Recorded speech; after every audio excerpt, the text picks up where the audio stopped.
welcome to Ponder This here on a Wednesday, middle of the week. My goodness, doesn't time go by fast? Somebody says it goes by fast when you're having a good time. Well, you know what? I kind of think it goes by fast whether you're having a good time or a bad time.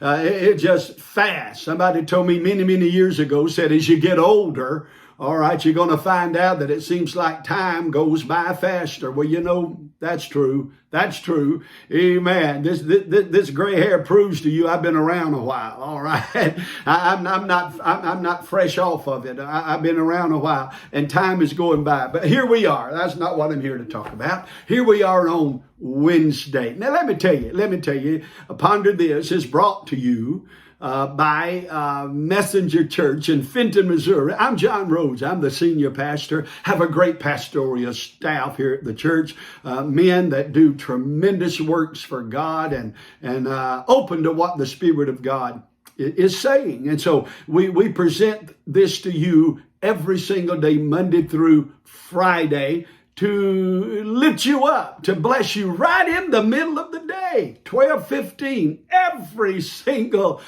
day in the work week, so to speak. All right. So I just want to bless you.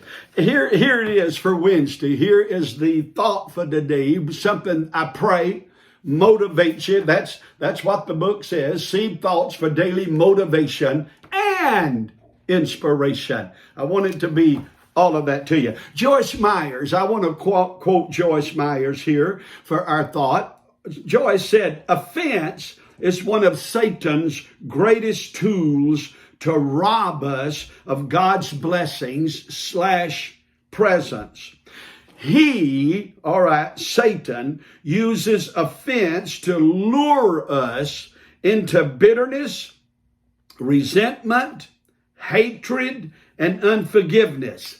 Things, this is important, listen to it, things that stunt our spiritual growth and make our daily lives miserable. I do not think Joyce could have said anything of any greater value than what she said right there. The enemy uses offense to rule your life. Someone hurts you. Someone says something about you. Someone doesn't like you and maybe intentional or not intentional. That's irrelevant. The fact is you become offended by it. And then the next thing you know, the next day, the pain is just as much. The next day, the pain is just as much. And sometimes it's even worse. And you'll find out as you go along that it just stays a part of your life, and you can't seem to get beyond that point. Now, I don't have time in Ponder This to go into a lot of detail, but let me help you here. The way out of offense is very simple. It is not hard at all. Forgive somebody. Forgive what they did, whether it was intentional or not intentional. Forgive them, because forgiveness is the freedom mechanism for any offenses, any pains, any bitterness, any hurt that is ruling your life. We've got to learn to forgive them. I know you hear a lot about, well, you just got to let it go. You got to go on with your life. That's easy to say, but it's not easy to do. I'm not ignorant. All right, I've been offended. I've had people to say things about me, and really, I had one person one time said, I'm going to destroy him, and I'm going to do everything I can to destroy him, and he tried. But let me tell you something. I can and did not allow offense to build up in me to rule me. Was I bothered? Of course I was bothered. That I want to strike back? Yes, I wanted to strike back. But it would have done me no good and would have done him no harm. Not really.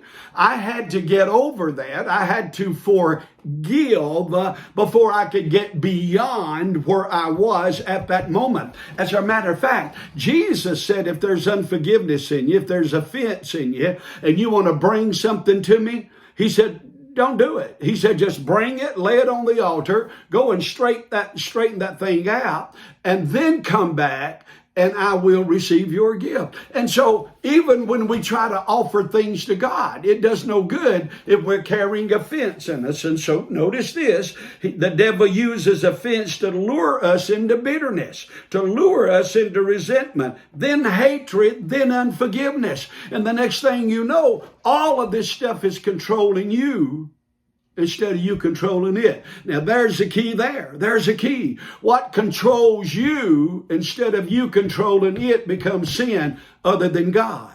We've got to learn to forgive before we can move on. That's a great thought. I know that's a hard one. Somebody said, I don't want to hear that. Well, you need to hear it or you can get beyond where you are. You wonder why you're bogged down in the middle of what you're bogged down in. You wonder why it seems like you can't get beyond where you are. I know you want to blame it on the devil. You want to blame it on the other person. But you need to go look in the mirror and say, hey, you're the one orchestrating your destiny. Now, God has a destiny for you. But once you see what that is, it's up to you to orchestrate your way through the pitfalls of life to be able to overcome it. And so we've got to learn what the tools of Satan are, and we've got to learn to resist the devil, and then he starts fleeing. You see, notice this. God didn't say he was going to chase the devil off. He told you to resist that devil, and he'll have to flee. You've got to put up that wall of resistance. You've got to begin to buck against what the devil is trying to rule you with.